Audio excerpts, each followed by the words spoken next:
जिल्ह्यातील आध्यात्मिक स्थळ असलेल्या शेगाव येथे आयुष मंत्रालयाचे 3 दिवसीय राष्ट्रीय आरोग्य महासंमेलन होणार आहे। शेगावातील आनंदसागर परिसरातील भव्य प्रांगणात या संमेलनाचे आयोजन करण्यात आले।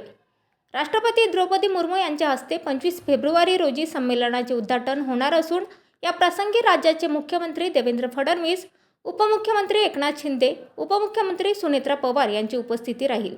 याशिवाय आरोग्य व विशेषतः आयुर्वेद क्षेत्रातील देशातील दिग्गज मान्यवर उपस्थित असतील। आयुर्वेदिक उपचार पद्धत, पारंपरिक औषध उपचार या बाबींचा प्रचार प्रसार करून आयुर्वेदाचे महत्त्व अधोरेखित करण्यासाठी हे राष्ट्रीय शिबिर अत्यंत महत्त्वाचं ठरणार आहे। या 3 दिवसीय कार्यक्रमात प्रदर्शनी, आरोग्य शिबिर तसेच मार्गदर्शन शिबिरांचा सहभाग असणार आहे। या माध्यमातून हजारो नागरिकांना लाभ मिळेल असा विश्वास केंद्रीय आयुष तथा कुटुंब कल्याण राज्यमंत्री प्रतापराव जाधव यांनी व्यक्त केला। आज 7 जानेवारी रोजी शेगाव येथील आयोजित पत्रकार परिषदेत ते बोलत होते।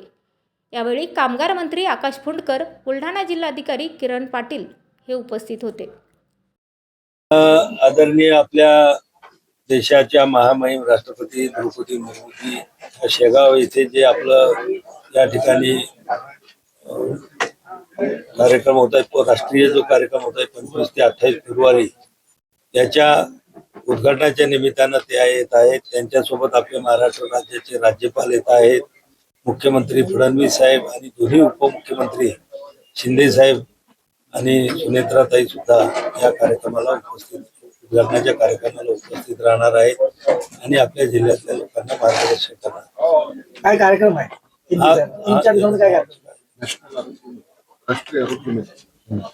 हिंदी मध्ये मराठी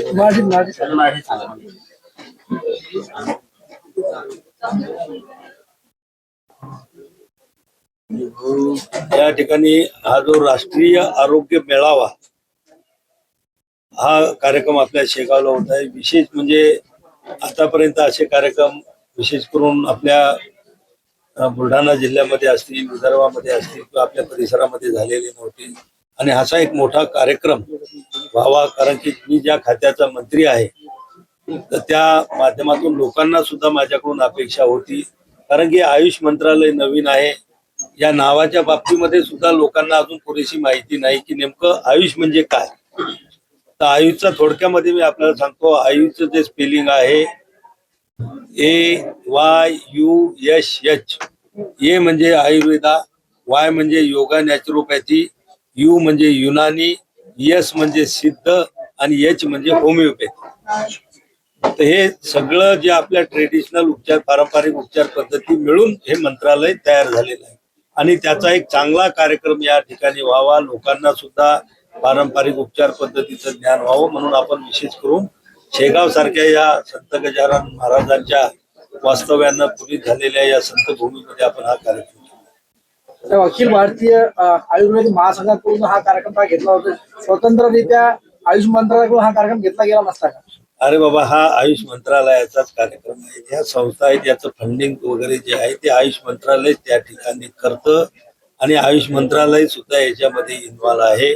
पण ही जी संस्था मी सांगितलं की विशेष म्हणजे आपल्यासाठी अभिमानाची अशी आहे की ही जवळपास 1907 साली आपले नाशिकचे जे एक मोठे वैद्य क्षेत्रातले मोठे वैद्य होते, त्र्यंबकेश्वर येथील वैद्य शंकर दादा शास्त्री पदे यांनी ही त्या काळामध्ये स्थापन केलेली संस्था आहे आणि 118 वर्षापासून ती अशा प्रकारचे कार्यक्रम आणि मोठमोठे देशभर आयुर्वेदाचा आयुष्य प्रचार प्रसार करते आणि म्हणून ते दरवर्षी एक कार्यक्रम करतात। मागच्या वर्षी त्यांनी हाच कार्यक्रम देहरादूनला त्या ठिकाणी करण्यात आला होता। यावर्षी आपण महाराष्ट्रामध्ये आपल्या बुलढाण्याला या ठिकाणी तो घेतो। त्यांची शिबिरं चालत असतात, त्यांचं सगळं टीम असते, त्यांच्या आता एवढी टीम मंत्रालयामध्ये नाही भेटू शकत। आमचं काम आहे टेक्निकल आणि फायनान्शियल सपोर्ट आम्ही मंत्रालय त्या ठिकाणी करतो। बाकीचं सगळं काम पाहणं हे सगळं त्यांचे जे कार्यकर्ते आहेत, त्यांचे ते तिथले पदाधिकारी आहेत, या संघटनेमध्ये काम करणारे लोक आहेत, हे सगळं ते करतात म्हणून त्यांच्यावरती जबाबदारी देतात।